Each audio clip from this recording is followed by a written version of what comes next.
Good evening, everyone.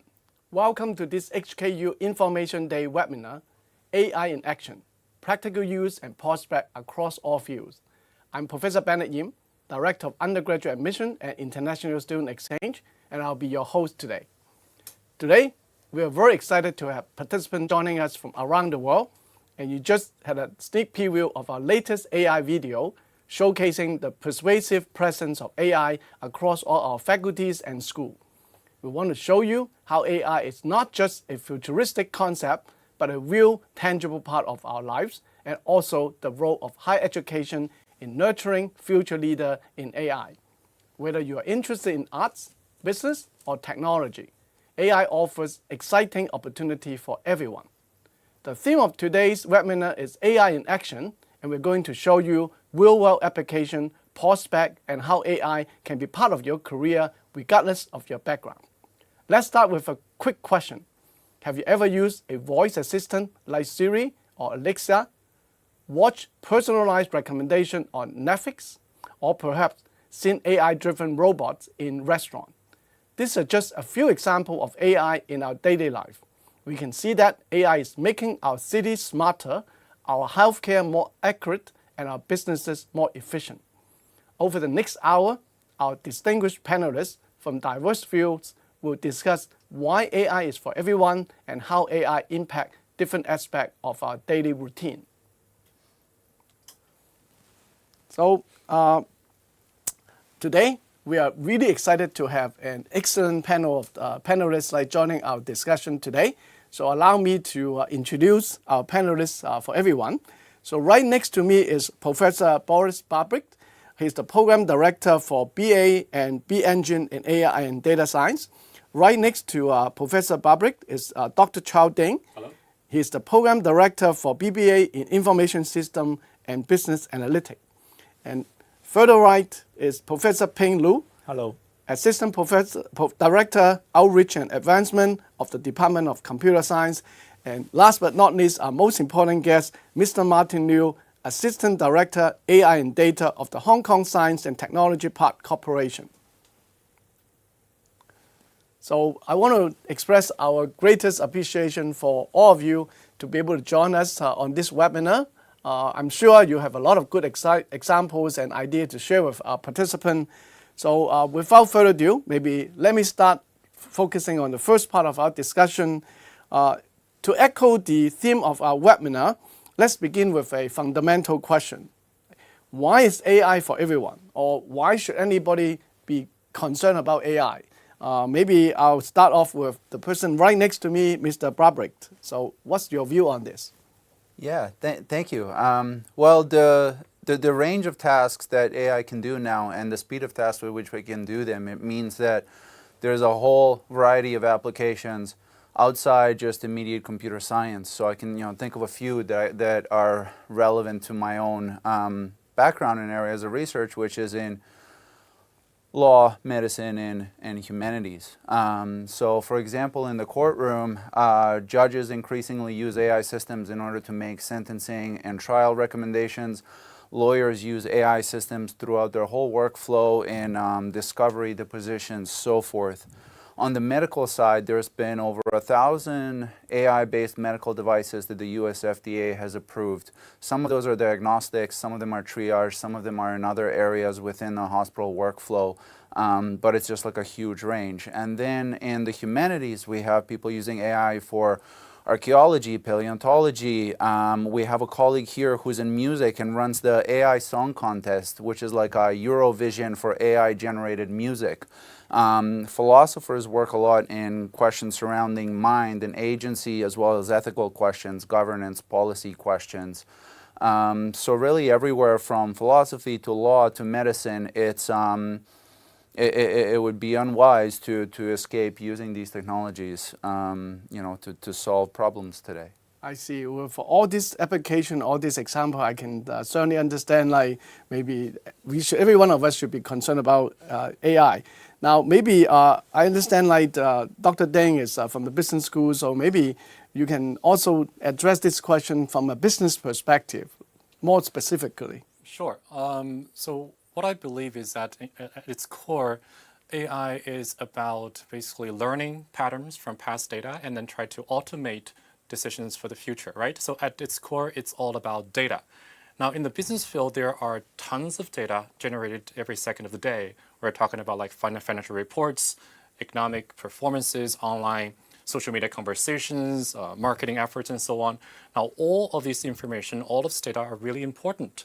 We can use AI. I mean, students can use AI. Businesses can use AI to tap into these pieces of data to find out, for example, market trend, right? Consumer behaviors, risk management, and so on. These are really essential considerations for business owners. They want to know the trend. They want to know the pattern. They want to know relationships, right? So for our business school students, they do not necessarily have to become like a tech expert, but I believe it's essential for them to harness AI as a tool, at least, such that they can help them to solve problems more effectively and more creatively. So sure, AI is definitely for everyone, whether you're a tech expert or not a tech expert. It's an essential tool now. Okay, so Professor Barbrick and also like Dr.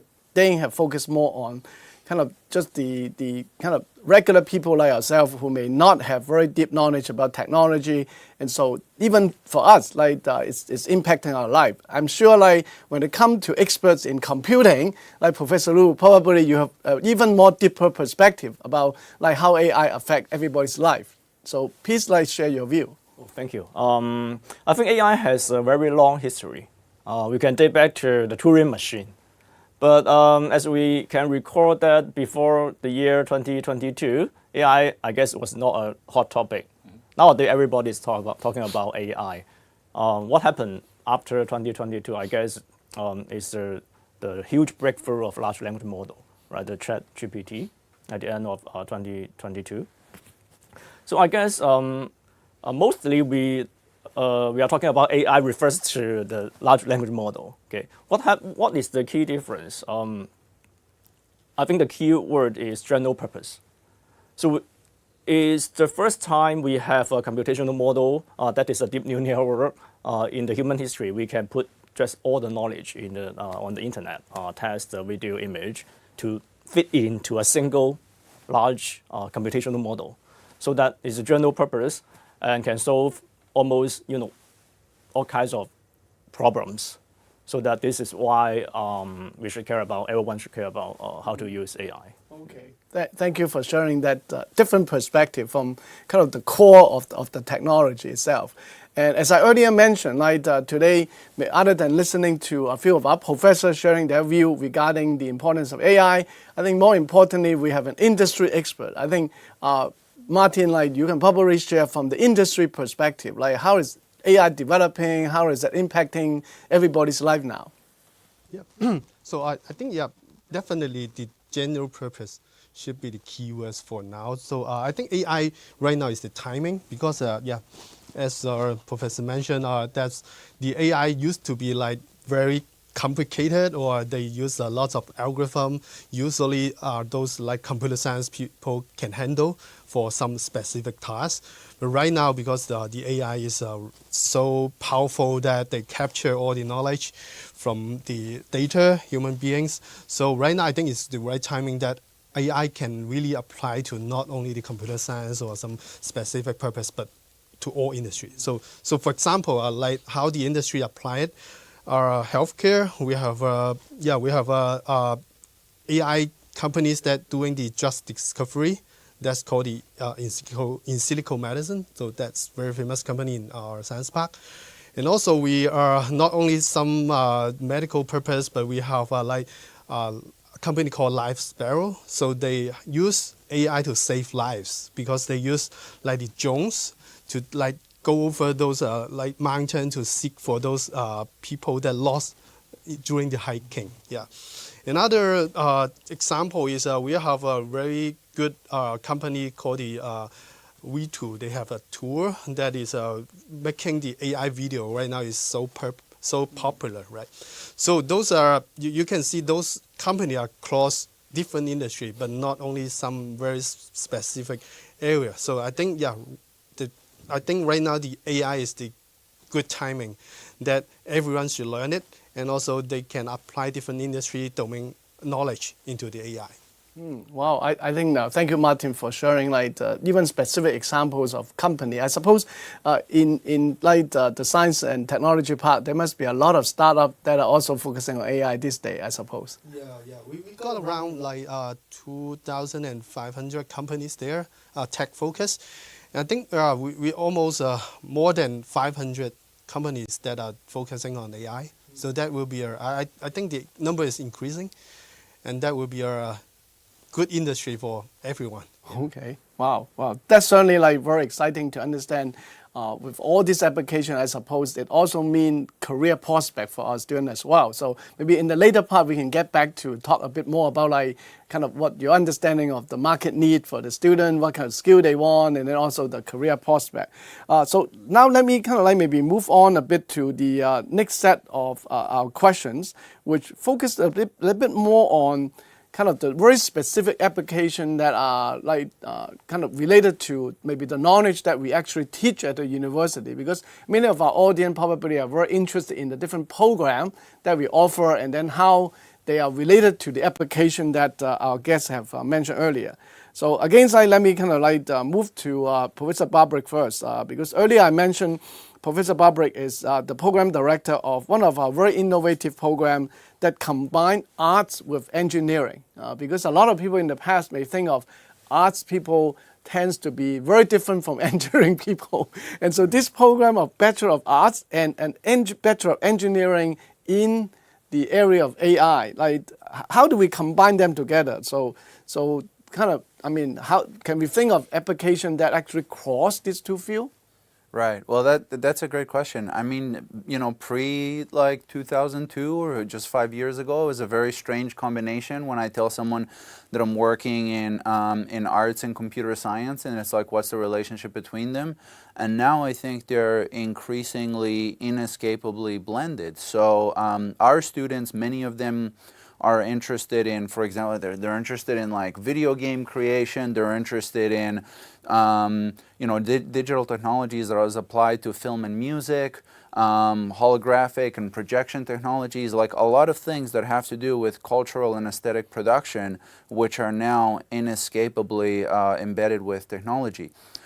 So being able to study kind of like humanities on one side while also having computer science skills is essential, and the combination is now very natural. On the one hand, you need some capability for storytelling, for crafting a story or a narrative or forming a particularly interesting or insightful historically based question, while at the same time having some technical skills in order to implement that in an effective way. So I can really see like kind of the two sides are really complementary to each other. Like it's no longer kind of a separate field between the two, I suppose. Yeah. Very much so, I think. Wow. Earlier, like Dr. Deng also mentioned some example about application of AI in business. So I guess like because you're also the program, one of our program will focus on business analytics. Certainly, I believe you probably involve a lot of AI in there. So can you also share more specific example, for example, through program that you manage, like through classes that you taught, so we can focus a bit more on like business, like application of AI, I suppose. Yeah. Sure. Thank you for bringing up this question. I think earlier when we began this webinar, you mentioned you asked this question whether anyone has watched recommended videos on Netflix, right? I think that serves as a perfect example because nowadays recommendations are pretty much everywhere. Let me further extend upon that. For example, Amazon and Taobao, they are recommending products for us to buy, right? And YouTube and Bilibili, they're recommending videos for us to watch.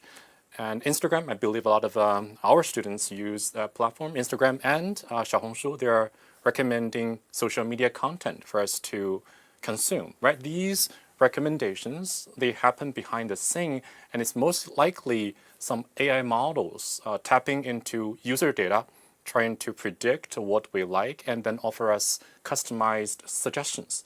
And these happen really, really fast behind the scene, and essentially they convert to big revenue for the company, right? So this is a really important application of AI in business, but not just recommendations. AI has been widely adopted elsewhere in business. For example, customer service. Nowadays, when you chat with online robot, it's likely the AI is answering customer questions, right? When you do marketing promotions, it's likely the videos are provided or made by AI.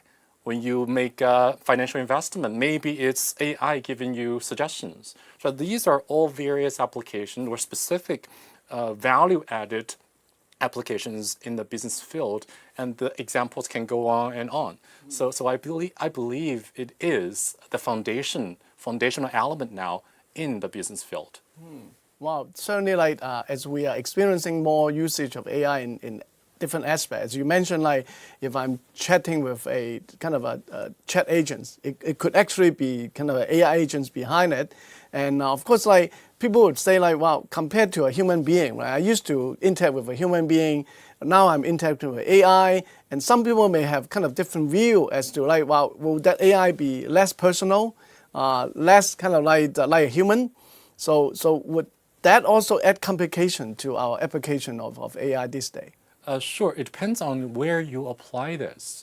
Right? For example, if you're asking a really specific technical question, I think AI may answer better and in a more efficient manner than human beings. But if you really need that human touch or personal touch, then of course we can use AI as an assistant to help the customers, right? Not just replacing agent, but as a assistant or as a supporting tool to the agent. I think that's also a future trend. I see. So what you are suggesting is actually the method is a lot more complicated than just we learn how to use AI, and then once we learn how to do it, we give the whole job to AI. There's a lot more issue that we as human beings, we have to manage, like kind of controlling the AI. And so I think that complexity requires a lot more knowledge and in order to manage it well, I suppose. Definitely. Okay. I guess that's why we need to kind of join program that actually teach us all the different aspects of AI, right? Maybe I can move to Professor Lu as well. I know Professor Lu, you're an expert in computing, and you also associate with maybe our new school of computing and data science as well. So can you share a little bit more about why we have the new school, and then how is that related to AI? Yes, we have the new school of computing and data science, and this first time we have the AI division. Okay. We feel very exciting. I think this is the right time. We are at the new door, and the door is almost open. That is the third generation of general purpose computing platform. If we recall that, I think the first general purpose computing platform in the human history is like computer, right? Because we have the operation systems like Windows and Linux, and the second general purpose computing platform, for example, the mobile phone, okay, because of the iOS and the Android systems, okay. These two generations, we have the internet and then the mobile internet. But you can see that the general purpose computing platform, I mean the first two generations, will converge the hardware shape. Okay, we have the computer with a monitor and keyboard and then the mouse. Okay, for example, the mobile phone. I guess all of us remember 10 years ago the mobile phone with physical keyboards. Okay, nowadays all the mobile phone just has this a screen. So that, but now we have the third generation, which is AI. The key difference here is AI can be everywhere. Okay, for everyone to use. We can put AI into a wheelchair, right, and put AI into a vacuum cleaner, and also put AI in a humanoid robot.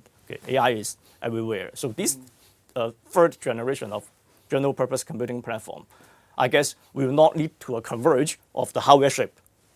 So we don't need to kind of expect it to converge to one device. Yes. Now it's like it could be anywhere, it could be put in any device that we may not even can think of, I suppose. Yes. Wow, okay. Maybe now I can turn to Martin, because again, like Martin is from the industry. I'm sure you are kind of the person we are very close to seeing like how AI is impacting the industry, and also maybe in industry, I think most of the time they're looking for opportunity, new opportunity. Maybe we can get you to share some of those like exciting new opportunity created by AI for industry, for company, and whatnot. Yeah. Yeah, I think I can share more like the overall AI industry into two parts.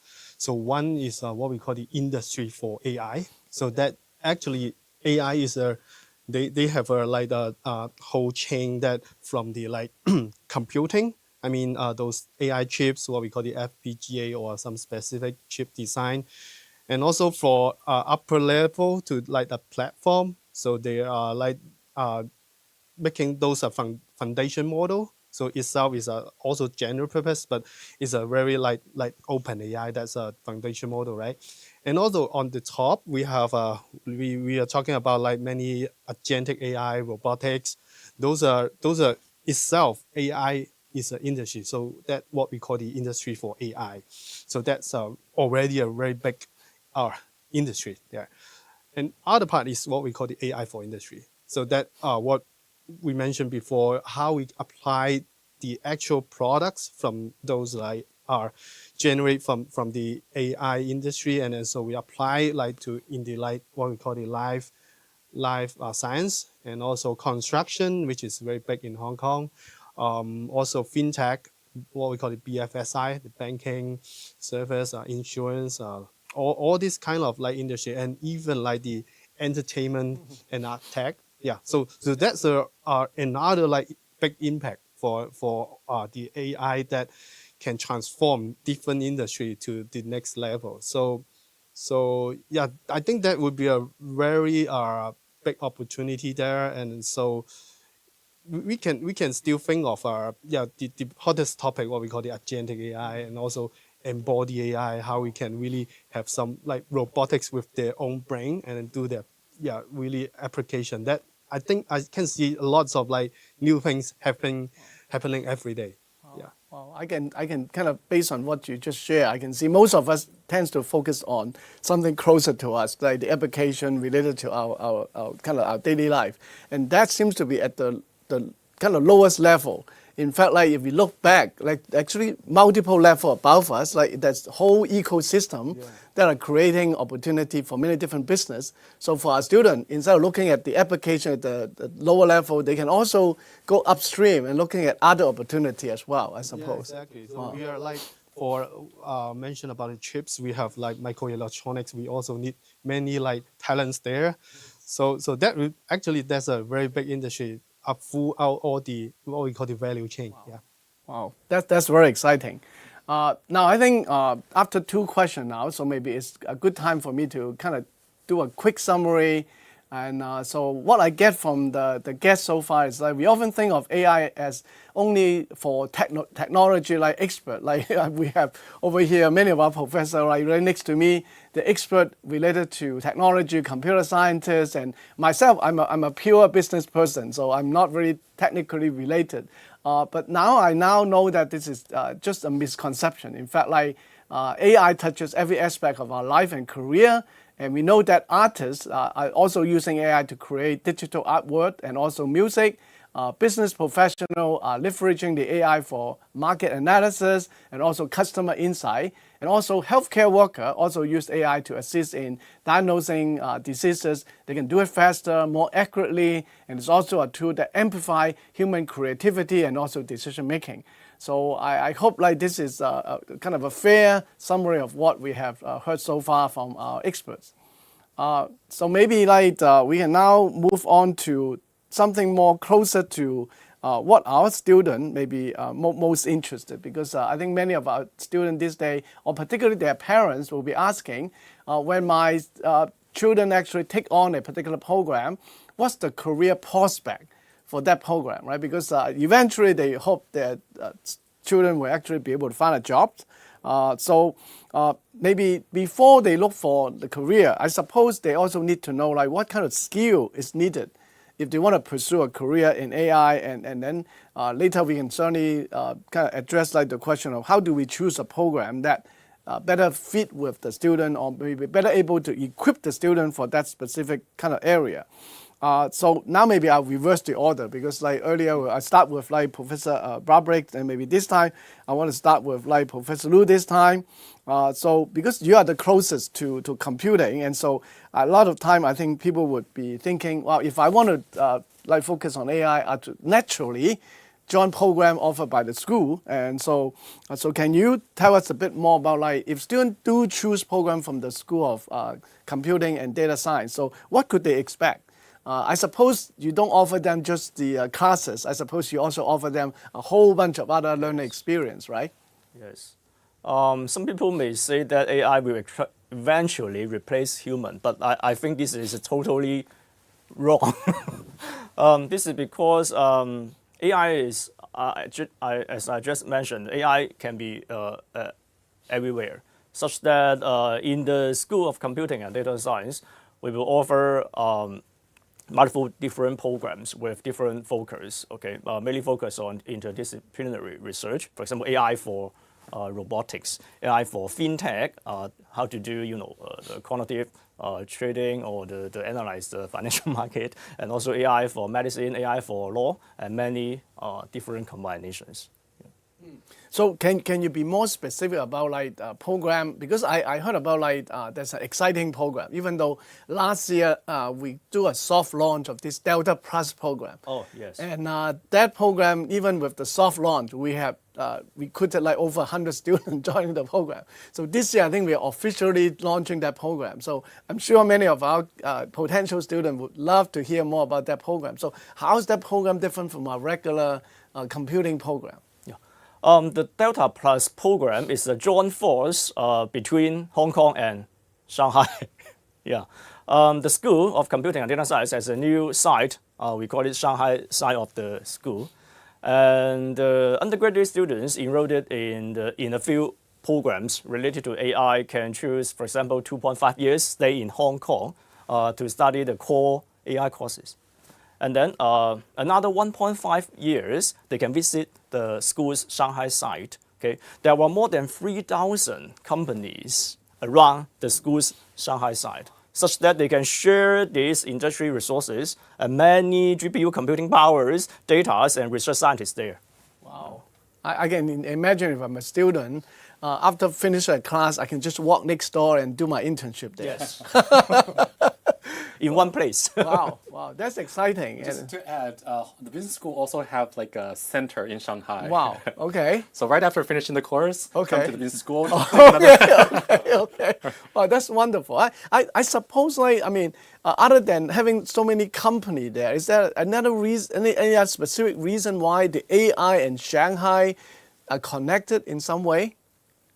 I guess this is because the Shanghai government Okay. they put a lot I of see. resources to, to. Okay, but I suppose in that whole area is I think DeepSeek is in Hangzhou, right? It's like Hangzhou, yes. Hangzou, and so I suppose Hangzhou is very close to Shanghai. Maybe Sure. like that's like if the students are actually going to the whole area. Other than Shanghai, they can also stay very close to some of those like business that are kind of the Exactly, yeah. pioneer or, Yes, or when- even leading company in AI, I suppose. Oh wow.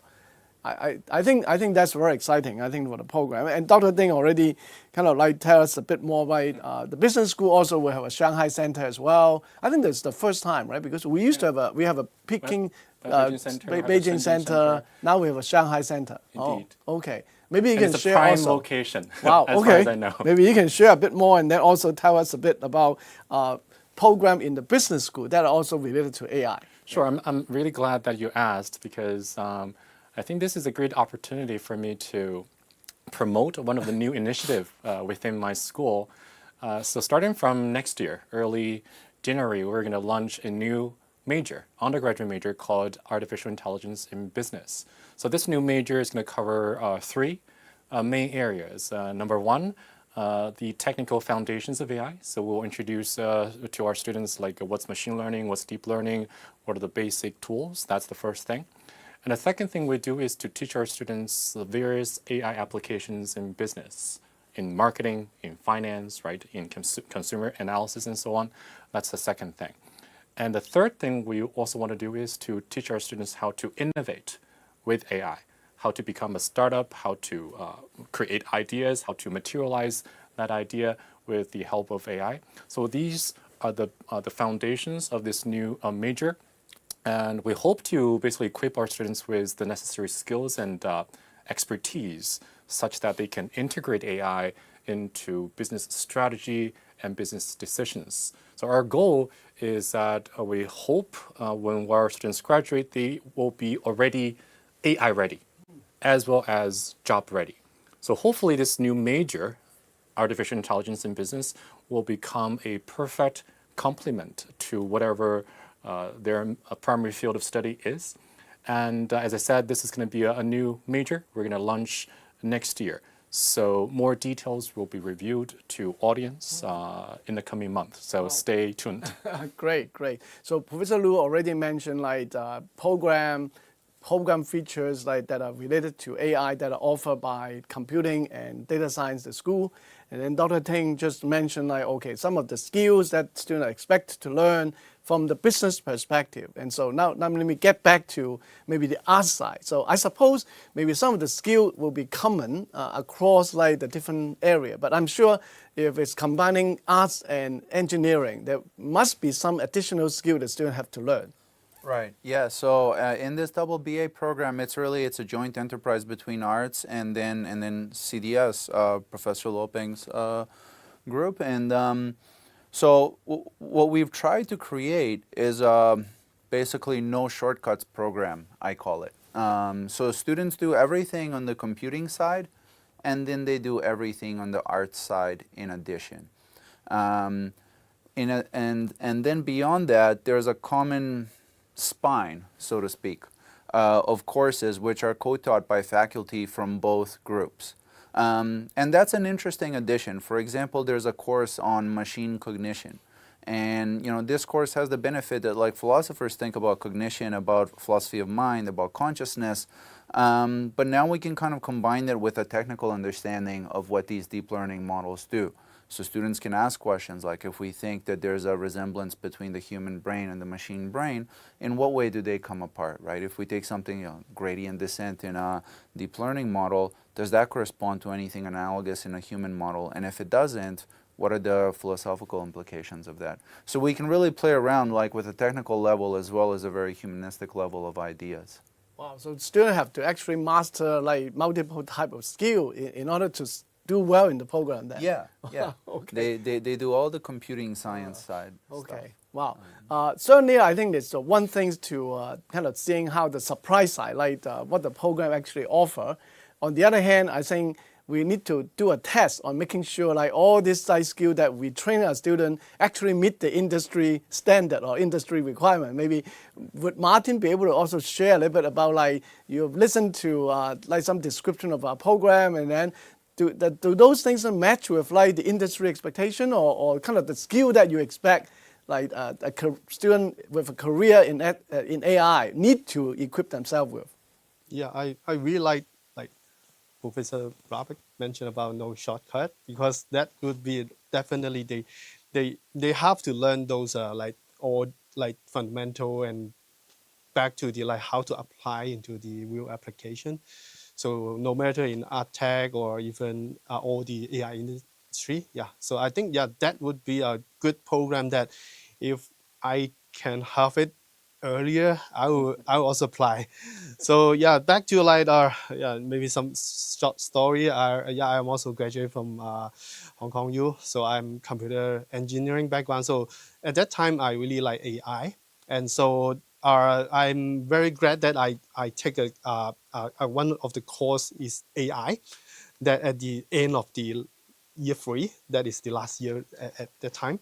So but I think that would be very good that right now at this moment we have such a comprehensive program that's covered lots of really from the fundamental back to how to apply into real world. I think when those students are really get those knowledge and then go into the industry, hopefully go to Hong Kong Science Park as one of the startup working there, and that would be really amazing. I think because they are I think only one missing part is the practical, and then so they can immediately practice in those our tech companies, and then really apply it. So because I think when they apply it, those are not, they already encrypt those skills. So and then they will learn the problem solving skill in the real industry. So not only writing program or not only those other skill but even those are how to interpret with the customer requirement, and also how to integrate with their colleagues and how to do the project management. So those skills, I think they will learn it during the internship program or even when they start their career. They will also learn from the business school. Definitely. Yeah. And also, one more point to add, Professor Ding mentioned about, I think, going back to your first point about data is really important.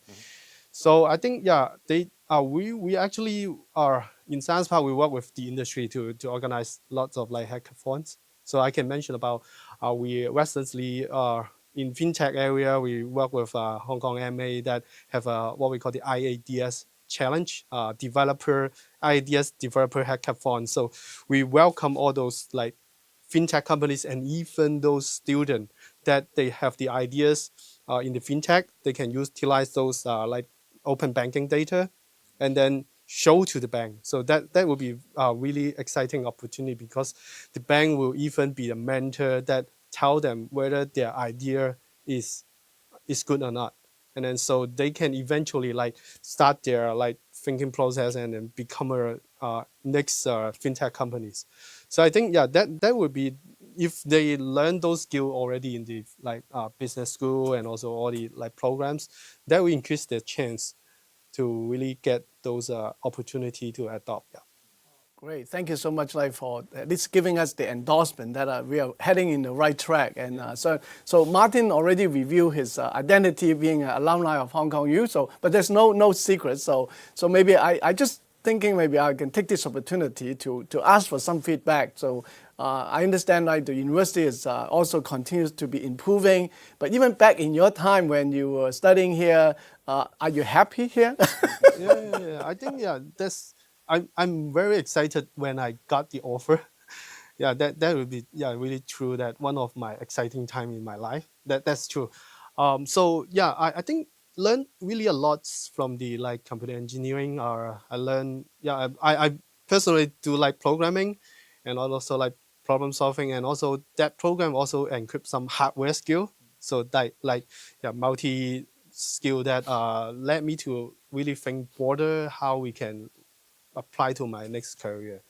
So I think that's a very good atmosphere, and then so we have a good teammates, we have good student here. That would be one of my exciting I times. see. I can see. Remember earlier you mentioned like in the day when you were studying here, there's only one course in AI that's being offered, and already it's helping you to lead you to the career. In fact, like right now you're focusing your career on AI and data science, and so I'm sure like with so many programs that we're offering, with so many variety of like skills that students are actually learning, I suppose that will really help in developing the career then. Yeah, exactly. So I can mention one more that my FYP, the final year project, is about the like SVM, support vector machine. So that back to many years ago. That's a very I think it's one of the very good idea at that time for the AI already. So I got inspired by that. And then so I confirmed to proceed my next career. So when I go into the industry, so this like program helped me to get into a like startup, doing a facial recognition, the technology in Science Park. So I think that would. years ago. I think not. I think more than 10 years. I cannot. I cannot. I can remember. Because like 10 years. that's really important.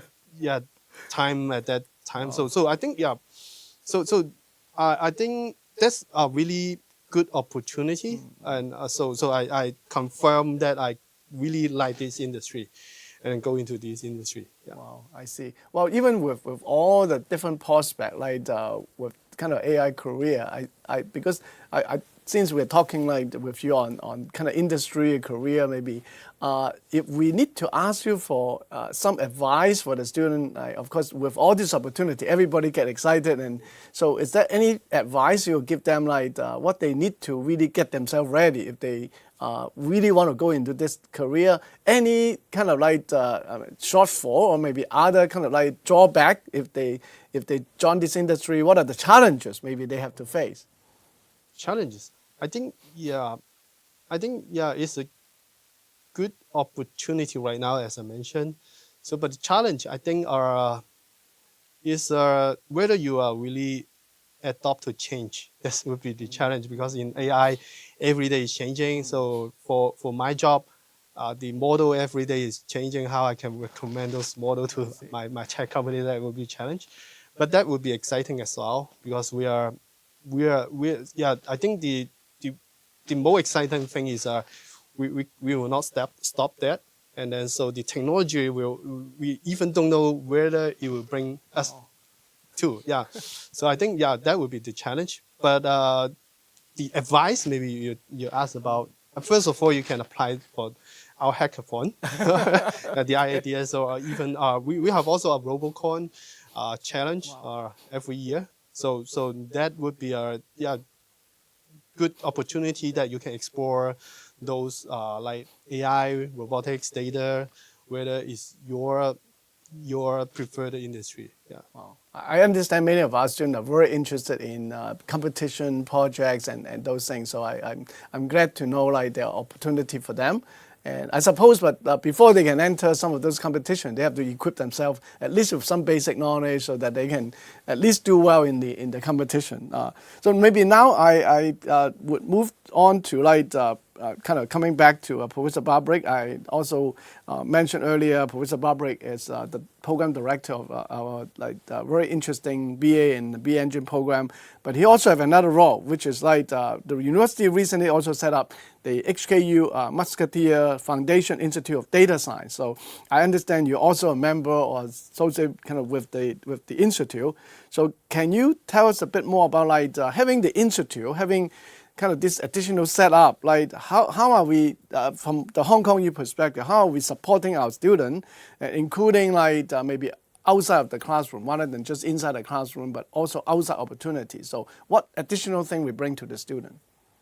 Yeah, well, so the institute, I mean, fundamentally it's a research institute, but what that has meant is that a lot of the research initiatives have led to industry partnerships as well.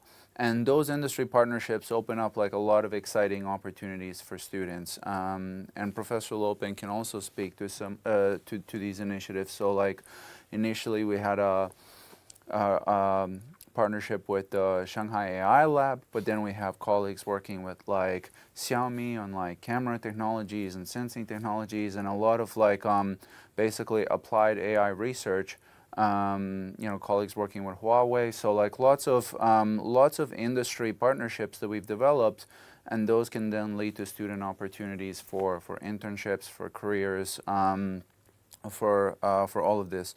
In addition, there's also, we have a lot of computing resources, GPUs that the students can rely on, and those are also widely available to them, especially in the classes that require that kind of intensive computing. And some of those are in the double BA program, others are elsewhere in CDS that students can leverage. Wow. Okay. I understand also on campus, I see like some of our new building is coming up, and I suppose some of those like the tech landmark will be also allocated to maybe the computing and data science or the similar area. So I think with more resources, with more space, I suppose the student will have a lot more opportunity to get exposed to some of the latest technology, I suppose.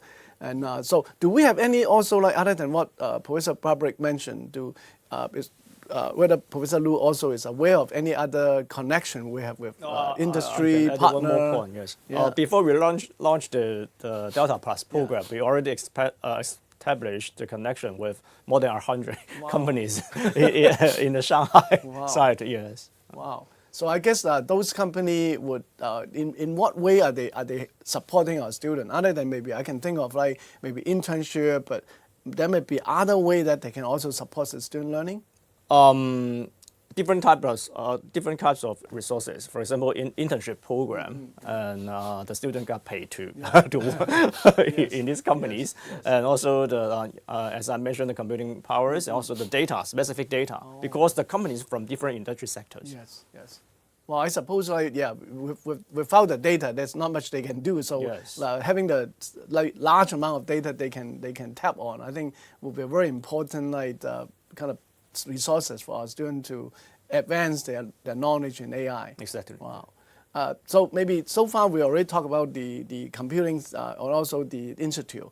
I suppose business school probably also with the addition of like new support for programs.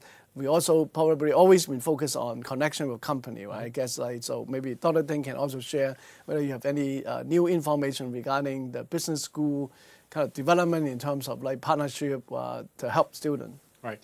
So I'm really glad that you asked because this afternoon we just had an internal meeting to talk about how AI is impacting teaching and how AI is transforming the business. And one thing that we all agreed that we should get more connection from the industry.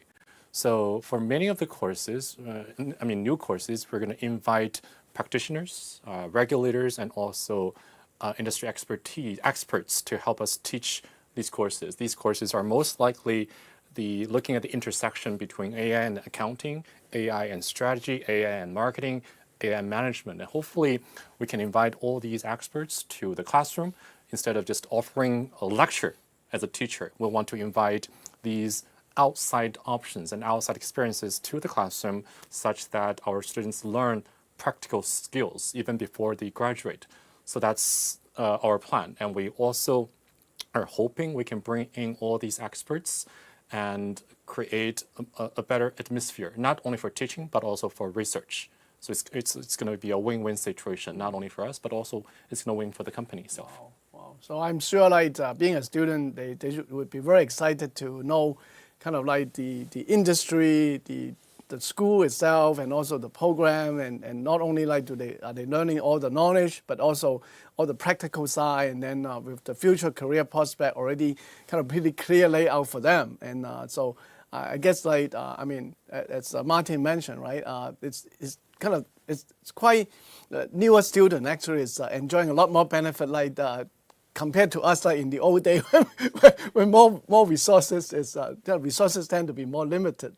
So good for our student, and I can see the university is also putting more and more resources on AI data science development. At the same time, also like not kind of like skimming on other aspects. So many of our other faculties, including like social sciences, including like architecture, including like business, including many of the other fields, are also benefiting a lot from the universities like putting resources in the AI aspect. Because as we mentioned earlier, AI touches everything. So it probably affects all our 10 faculty and the new 3 new schools that we have as well.